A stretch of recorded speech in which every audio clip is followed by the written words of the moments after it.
ভয় কি জিনিস জানা ছিল না পশ্চিমবঙ্গের প্রথম মহিলা মুখ্যমন্ত্রীর।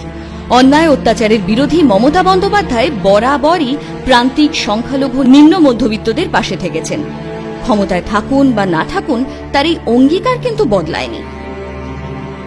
তার রাজনৈতিক কর্মজীবন প্রতিবাদের অপর নাম।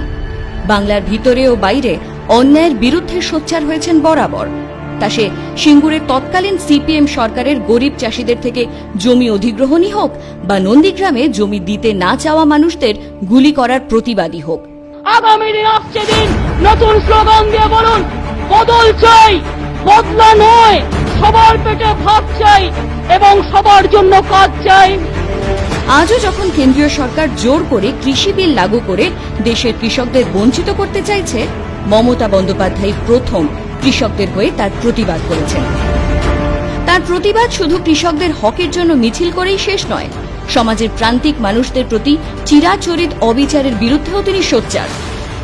উত্তরপ্রদেশের হাথরস জেলায় এক ১৯ বছরের দলিত কিশোরীকে করা ৪ উচ্চবর্ণের পুরুষের গণধর্ষণের প্রতিবাদেও রাস্তায় নেমেছিলেন তিনি। ভারত ভূখণ্ডের হাজার হাজার মানুষ তাদের নাগরিকত্ব হারাবেন সিএএ, এনআরসি, এনপিআর লাগু হলে। বিজেপির এই সাম্প্রদায়িক আইন লাগু করার ঘোষণার প্রতিবাদে তিনি গর্জে উঠেছেন।